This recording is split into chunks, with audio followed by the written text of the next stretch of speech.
Varnijalt läksime peale, päris piiri ääres olime, jah. See oli, seal kus see piiritulvad olid üleval, no mis ta võis olla, 2-13 kilomeetrit. Ja siis oli, noh see püük käiski seal pikki seda piiri, praktiliselt julgemad mehed istusid seal piiripostide vahel, aga noh, me ei hakanud nii piiri äärde minema, läksime ikka, siis otsime sellest suurest pundist eemal.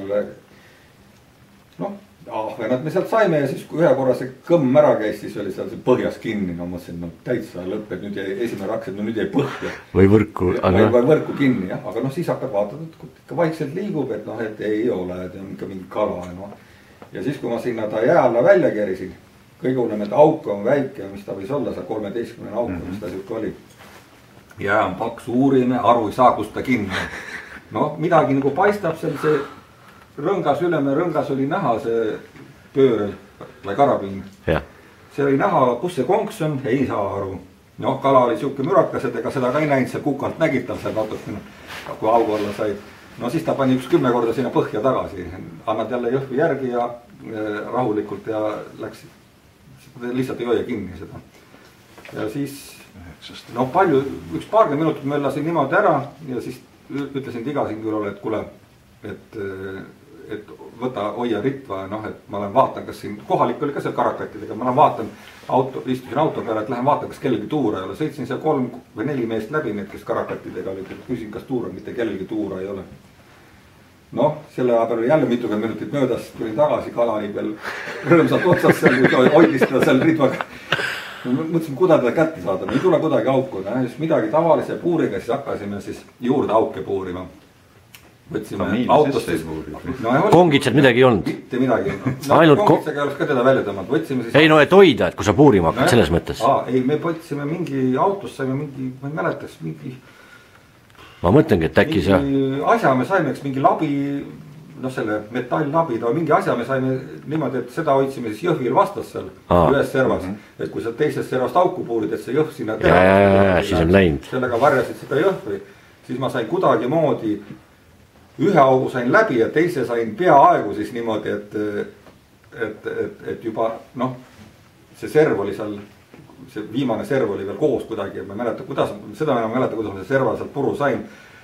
Ja noh, praktiliselt oli, siis oli juba näha, et noh, see auk on juba nii suur, et nüüd võiks hakata teda välja tõstma. Noh, ma veel üle ütlesin, mul oli õnneks tavaline sikuska oli kõrval, ma ütlesin, et tead, ma tõmban talle selle tavaline sikuska lõua alla kinni, et noh, lihtsam on välja tõmmata. Nii kui ma selle tavale sikuska kinni sain, nii see kombain tuli küljest tal ära. No, vaata, kus oli ikka õnn, et sa. Aga see kala oli nii väsinud, see ei saanud esimese hooga aru, noh. Kombain ära tuli selliks ja lahkiti selle auku alla, vaatas niimoodi.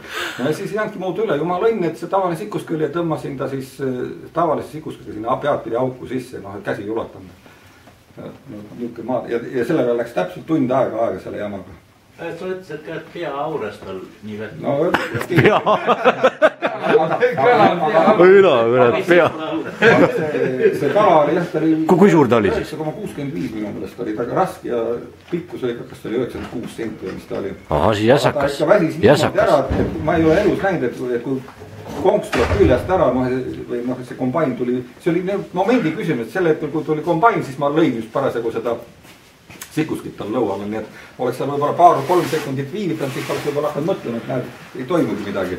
Aga ta oli ilusti jah, lamas seal ja järgmine kord kombes kaasas kohe, on ju? Ei, ma ei viitsin. Kas üks aug ees või taga.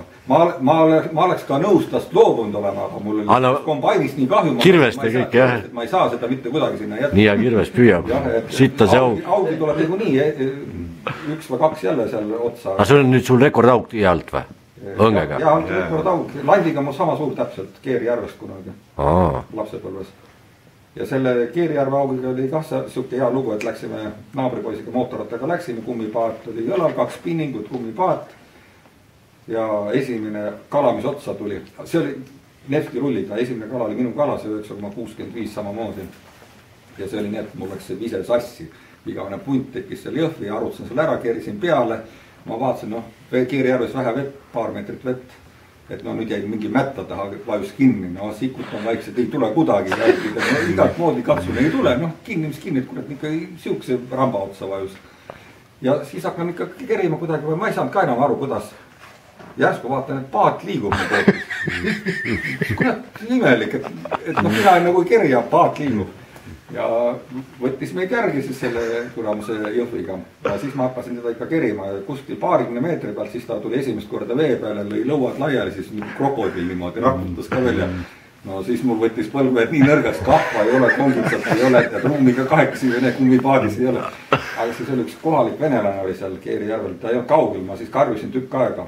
Tuli siis lähedale, mis seal juhtunud. Ma ütlesin, noh näed, et siin möllab siin üks otsas, et näed, kas sul kongitsat või kahva? Ei ole, tu nasta pornda.